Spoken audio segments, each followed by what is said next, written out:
नमस्कार, जनसुख न्यूज़ में आपका स्वागत है। मैं प्रदीप तिवारी। तो अनेक तरीक़ों की आप खबरें भारत के टेलीविज़न चैनल पर और अलग-अलग सोशल मीडिया और वीडियो के अलग-अलग प्लेटफ़ॉर्म पर देख रहे होंगे। यूट्यूब में अनेक न्यूज़ नेशनल और इंटरनेशनल देख रहे होंगे। मगर इन सब में जो कुछ एक गुम हो गया होगा, वो है भारत की बेरोज़गारी का मुद्दा।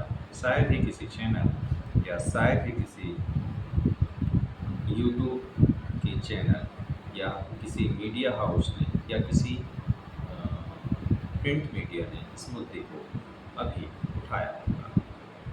ये मुद्दे महत्वपूर्ण हैं भी नहीं, क्योंकि इसे आप भी महत्वता देते नहीं। मगर इस पर भी पूरे देश के एक दारोमदार और एक जो पूरी आधारशिला है वो रखी है। हम जनशोध में पूरी चर्चा और विचार को उन मुद्दों पे लाने का प्रयास करते हैं जो कि देश के वास्तविक मुद्दे हैं, जिन पर बात करने की आवश्यकता है, जिन पर कार्य करने की आवश्यकता है।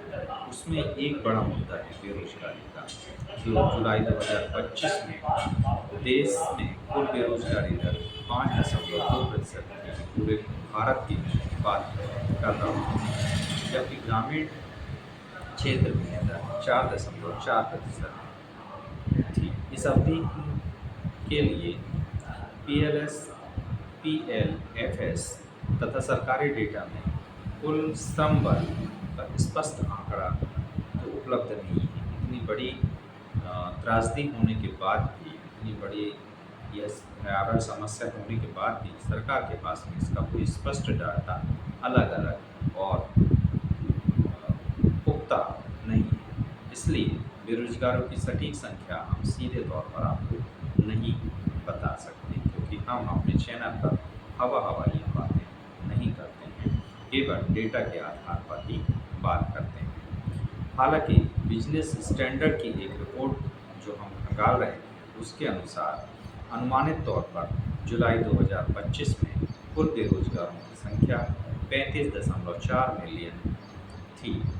ये पूरी देश की है, जिसमें शहरी और ग्रामीण बेरोजगार दोनों शामिल हैं। इसलिए हम स्पष्ट रूप से ग्रामीण भारत में कितने बेरोजगार हैं, इसकी संख्या आप दर्शकों को नहीं बता सकते। इसलिए इसमें कोई स्पष्टता नहीं है। जहाँ ग्रामीण बेरोजगारी दर स्पष्ट रूप से बताई गई है, 4.4% है, वहीं श्रम बल के कुल आंकड़े उपलब्ध न होने के कारण बेरोजगारों की सटीक संख्या हम बताने में असमर्थ हैं। जो बेरोजगारी है भारत में अब सबसे बड़ी समस्या बन गई है, मगर इस पर कहीं कोई चर्चा, कहीं कोई हल्ला होता हुआ आपको नज़र नहीं आता होगा। शायद ऐसा कहीं लगता भी है कि शायद यह भारत में कोई समस्या ही ना हो और लोग इसे समस्या बता रहे हैं। भारत में कुल बेरोजगारी दर अगस्त 2025 में लगभग 8.1% थी, जो कि CMIE के डेटा के अनुसार है। ग्रामीण बेरोजगारी दर शहरी क्षेत्रों की तुलना में थोड़ी कम है, क्योंकि यहाँ पर कुछ मात्रा में लोग मजदूरी कर लेते हैं, मनरेगा जैसी योजनाएं चलती हैं। लेकिन ग्रामीण आबादी अधिक होने से बेरोजगारों की संख्या भी यहाँ ज़्यादा है।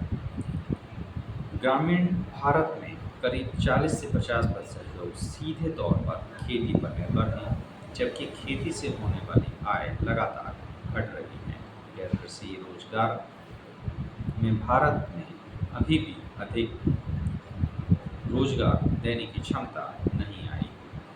केवल 24 से 26% लोग ही ग्रामीण क्षेत्रों में गैर कृषि कार्य यानी कृषि कार्य को छोड़कर अन्य काम करते हैं, जैसे निर्माण, लघु उद्योग, सेवाएं से जुड़े हुए हैं। हालांकि अगर कहीं इसको आप घुमा के देखेंगे तो ये सारे रोजगार भी कहीं ना कहीं कृषि से जाके जुड़ जाएंगे। बहरहाल इस पर हम बड़ी बात अभी नहीं कर रहे हैं।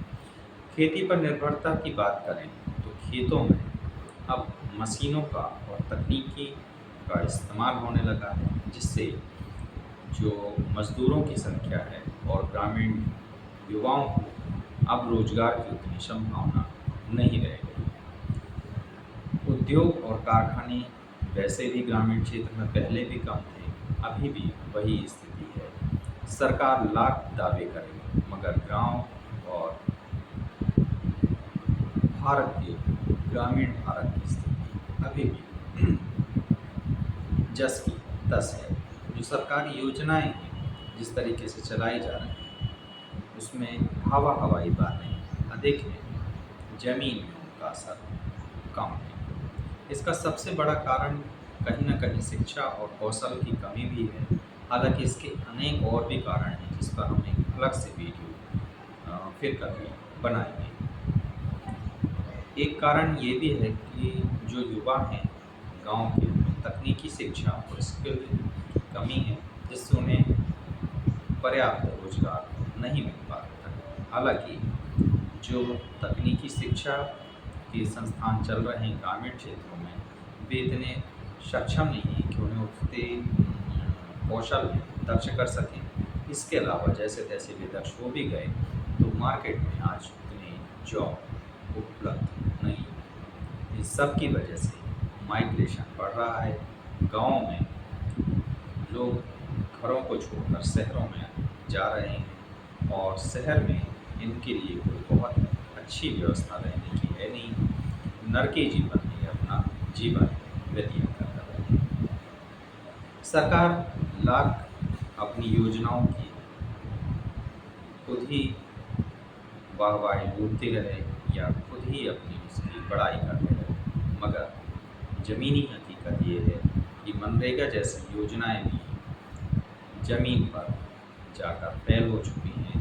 वो ग्रामीण क्षेत्रों में अधिक रोजगार देने की स्थिति में नहीं है। इसका प्रभाव है कि ग्रामीण क्षेत्रों में बड़े पैमाने पर शहरों की ओर पलायन बढ़ गया है, जो एक भयावह स्थिति आने वाले समय में देने वाला है, क्योंकि हम पर्याप्त रूप से रहना, खाना और शिक्षा की व्यवस्था नहीं हो पा रही, जो इस ग्रामीण क्षेत्र की बड़ी समुदाय पर बड़ा असर और बड़ा नकारात्मक असर डालने वाली है। ग्रामीण परिवार की आर्थिक स्थिति बेहतर नहीं है, जिसकी वजह से वे अच्छी शिक्षा और अच्छी तकनीक और अच्छा स्वास्थ्य नहीं ले पा रहे हैं, जिसकी वजह से एक पूरे समुदाय से वे कहीं अपने आप को पीछे खड़े पाते हैं और उससे वे कदम पार नहीं कर पाते और कहीं न कहीं हीन भावना से ग्रसित होते हैं। युवाओं में निराशा और असंतोष है, जिसकी वजह से क्राइम भी कहीं न कहीं बढ़ रहा है।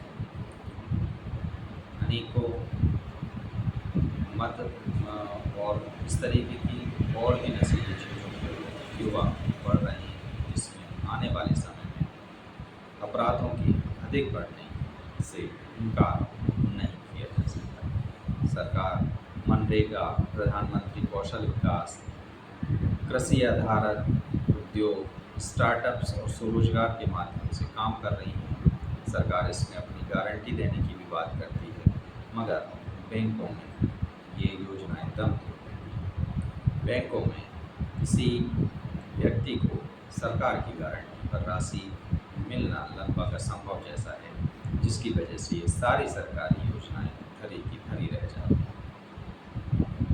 अगर हम वास्तव में गांव में समृद्धि लाना चाहते हैं, गांव को बढ़ाना चाहते हैं, तो हमें यहाँ पर स्थानीय स्तर पर जो रोजगार बन सकते हैं उन पर काम करना पड़ेगा। हमें एग्रीकल्चर आधारित उद्योगों पर काम करना पड़ेगा और ऐसे बहुत से पार्ट्स जो एग्रीकल्चर में यूज़ होते हैं उस तरीके के उद्योग को खड़ा करना पड़ेगा।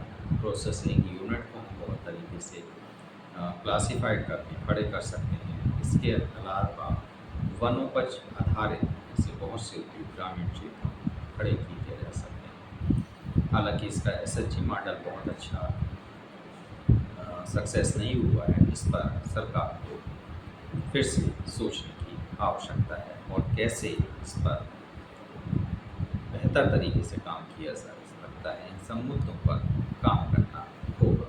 पहले इस पर चिंतन करना पड़ेगा, तब उस पर काम कर पड़ेगा, निकल पड़ेगा, क्योंकि अभी तो इस पर चिंतन नहीं है। जो पूरी कवायद है वो इंडस्ट्री और सर्विस सेक्टर की ओर मुड़ गई है, जिसकी वजह से जो गांव हैं वो कहीं छूट गए हैं, जिसकी वजह से पलायन हो रहा है और गरीबी का ग्राफ लगातार बढ़ रहा है। और गांव के जो हमारे भोले भाले लोग हैं वो शहरी क्षेत्र में शिकार हो रहे हैं और नरकी जीवन जीने के लिए मजबूर हैं। आपको भी सरकार से इन मुद्दों पर वापस आने के लिए आग्रह करना पड़ेगा। आपको भी ऐसे कंटेंट और ऐसे न्यूज़ को आगे बढ़ाना पड़ेगा जो सरकार को बुनियादी मुद्दों की ओर मोड़ सके। बेखौफ पत्रकारिता और बुलंद आवाज़ को चुनना चाहते हैं तो लाइक और सब्सक्राइब करना ना भूलिए। देखते रहिए जन स्रोत। याद रखिए, सच को चिल्लाने की आवश्यकता नहीं।